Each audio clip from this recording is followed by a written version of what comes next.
ওকে বন্ধুরা, সবাইকে সুস্বাগতম। আমি কৃষিবিদ জাহাঙ্গীর আলম। আজকে বাংলায় আপনাদের জন্য একটা টিউটোরিয়াল তৈরি করেছি কিভাবে র-স্টুডিও সফটওয়্যার ইনস্টল করতে হয় এবং ডাউনলোড করতে হয়, সেটা আপনাদেরকে আমি ভিডিওর মাধ্যমে দেখানোর চেষ্টা করব। তার আগে আপনি যদি আমার চ্যানেলে নতুন হয়ে থাকেন তো অবশ্যই সাবস্ক্রাইব করবেন, আর যদি অলরেডি সাবস্ক্রাইব করে থাকেন তো আপনাকে ধন্যবাদ। ভিডিওটি বন্ধুদেরকে দেখানোর সুযোগ করে দিন, এই জন্য আপনাদেরকে বেশি বেশি লাইক এবং শেয়ার করতে হবে। র-স্টুডিও সফটওয়্যার, তো প্রথমে আমরা চলে যাচ্ছি কীভাবে র-স্টুডিও সফটওয়্যার ইনস্টল করতে হয়। তো প্রথমে আমাদেরকে যেতে অনলাইনে থাকতে হবে এবং আমাদেরকে গুগল যে ট্যাব আছে, গুগল ট্যাবটা ওপেন করতে হবে। ওপেন করার পরে এখানে আমাদেরকে লিখতে হবে, যেহেতু র-স্টুডিও সরাসরি নিজে কাজ করে না, র-স্টুডিও সফটওয়্যার তার সাহায্য নিয়ে কাজ করে। এই জন্য আমাদেরকে প্রথমে যেটা সফটওয়্যারটা সেটাকে আমাকে ডাউনলোড করে ইনস্টল করতে হবে। সেক্ষেত্রে আমরা লিখতে পারি যেটা আর্কাইভ লিখে আমরা যদি সার্চ দেই তাহলে আমাদেরকে নিয়ে যাবে তার আর্কাইভে নিয়ে যাবে। এখানে বলা আছে যে কম্প্রিহেনসিভ আর্কাইভ নেটওয়ার্ক, অর্থাৎ এর যতগুলো প্রোগ্রাম আছে সব এখানেই আছে। তো আমরা এটাকে সিলেক্ট করব। এটাকে সিলেক্ট করার পরে আমাকে এখানে দেখাচ্ছে যে ডাউনলোড ফর লিনাক্স, ম্যাক এবং উইন্ডোজ। তো আমাদেরকে যে উইন্ডোজে আমাদেরকে ওপেন করতে হবে এবং এখানে বলা আছে যে install for the first time. আপনি যদি ফার্স্ট টাইম হয়ে থাকেন তাহলে অবশ্যই আমাকে এখানে ক্লিক করতে হবে। এখানে ক্লিক করার পর আমাকে নিয়ে যাচ্ছে আর যে ডাউনলোড অপশনটা আছে সেখানে নিয়ে যাচ্ছে।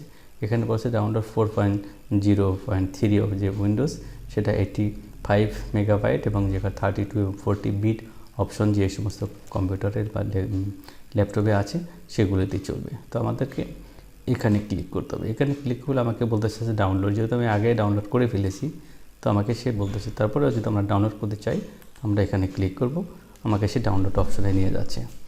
এরপরে আরটা ডাউনলোড হয়ে যাবে। ডাউনলোড হয়ে যাওয়ার পরে সেটাকে আপনারা যেরকম করে অন্যান্য সফটওয়্যার ইনস্টল করেন এখানে ইজি সেটাকে আমাদেরকে ইনস্টল করতে হবে।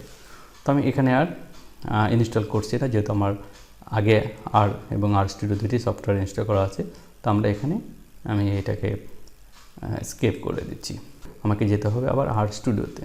সেক্ষেত্রে আমরা যখন কম্পিউটারে যাব, আমরা যখন গুগলে যাব তখন আমরা এখানে লিখব যে র-স্টুডিও ডাউনলোডকে যখন আমরা সার্চ করব তখন সে ডাউনলোড দা র-স্টুডিও আইডিই মানে র-স্টুডিও এটাকে এখানে নিয়ে যাবে।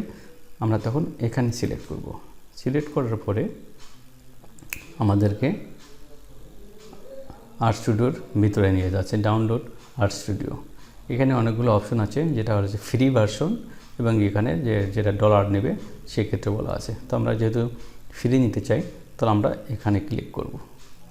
এখানে ক্লিক করার পরে আমি এখান থেকেও ইনস্টল করতে পারি, অথবা আমাকে যেটা বলছে এখানে ডাউনলোডের যে অপশানগুলো দেওয়া আছে উইন্ডোজ 10, 8 এবং অথবা 7 জন্য, যারা উইন্ডোজ ইউজ করেন তাদের জন্য এই অপশনটা, যারা ম্যাক কম্পিউটার ইউজ করেন তাদের জন্য এই অপশন, আদার যেটা ফেদোরা ইউজ করেন তাদের জন্য এটা।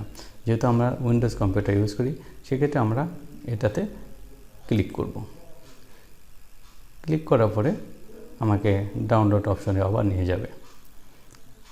এখন ডাউনলোডের কথা বলছে, তো আমি যদি মনে করি ডাউনলোড করব, এটাকে ডাউনলোড করার পরে আপনি ডাউনলোড হয়ে যাওয়ার পরে আপনি সেটাকে ইনস্টল করে ফেলবেন। তো যেহেতু আমার ডাউনলোড করা আছে সেই জন্য আমি সেটাকে ইনস্টল করতে চাচ্ছি না। তো এরকম ডাউনলোড হয়ে গেলে পরে আগের মতোই একই সহজ পদ্ধতি ইনস্টল করে ফেলবেন।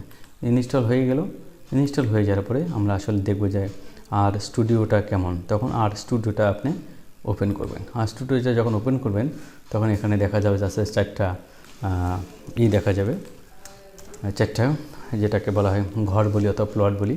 এটা আমাকে বলছে এই ঘরটা আমার হলো যে কোডিং অপশন। এখানে আমি যা দেখব আমার যে রেখার কনসোল অপশন, এই কনসোলে গিয়ে সেটা শো করবে। তাছাড়া আমার ডান পাশে দুটো অপশন আছে, এনভায়রনমেন্ট, হিস্টোরি, কানেক্টেড এক্সেট্রা। এখানে আমার হচ্ছে যে আমি যদি কোনো ডাটা যদি ডাউনলোড করি আর্ট স্টুডিওর মধ্যে, সেটা এখানে আমাকে শো করবে, আমি এখান থেকে সেই ডাটাটা দেখতে পারবো। আর নিচে যেটা আছে সেটা হচ্ছে ফাইল, প্লট, প্যাকেজ, হেল্প অথবা আদার্স। তো এখানে হেল্প অপশনে গেলে আমরা অনেক কিছু হেল্প পাবো, কী কী হেল্প দরকার সেটা নিতে পারবো। কী কী প্যাকেজ আছে সেখান থেকে আমরা এখানে দেখতে পারবো কী কী প্যাকেজ এর ভিতরে আছে। হ্যাঁ, এবং এখানে প্লট আকারে আমি যদি কোনো যদি গ্রাফ বানাই সেটা আমার এখানে প্লট আকারে শো করবে। তো আমরা যদি এখানে যদি আসলে দেখতে চাই, আমরা যে ডাউনলোড করেছি, এখানে যদি আপনি যদি জাস্ট খালি ভার্সনটা লেখেন, ভার্সন লিখে যদি আমরা রান করাই, আসলে এখানে আমাকে যেটা আর ভার্সন যেটা RStudio প্ল্যাটফর্ম, যেটা এখানে ভার্সন বলতেছে 4.0.3, যেটা অক্টোবর 10 অক্টোবর 2020 আমি RStudioটা ডাউনলোড এবং ইনস্টল করেছি। তো এটুকুই।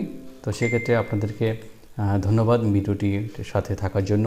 আশা করি আপনাদেরকে এই ভিডিওটা অনেকটাই উপকার করবে। এরপরে কীভাবে RStudio অপারেটিং করতে হয়, ডাটা ফ্রেম তৈরি করতে হয়, স্ট্রাকচার দেখতে হয়, সেগুলো আমাদের পরের ভিডিওতে আছে, সেটা আপনারা দেখতে পাবেন। তো আপনাদেরকে আবারও ধন্যবাদ জানাচ্ছি। আর বিশেষ করে অবশ্যই আপনারা যারা এখনও সাবস্ক্রাইব করেন নাই, তারা আরও প্লিজ আমার চ্যানেলে একবার সাবস্ক্রাইব করবেন। আর যদি আপনি যদি RStudio সম্বন্ধে শিখতে চান, জানতে চান, অনলাইনে আমি আপনাদেরকে RStudio শেখাতে পারি, সেক্ষেত্রে আপনি আমার যে ইমেল অ্যাড্রেস আছে সেই ইমেল অ্যাড্রেসে যোগাযোগ করলে আপনাদের সাথে আমি কীভাবে RStudio অনলাইনে জুম প্ল্যাটফর্মে আপনাদেরকে শেখানো যায় সে বিষয়ে আপনাদেরকে আমি শেখাবো। তো আবারও ধন্যবাদ জানিয়ে শেষ করছি। ধন্যবাদ।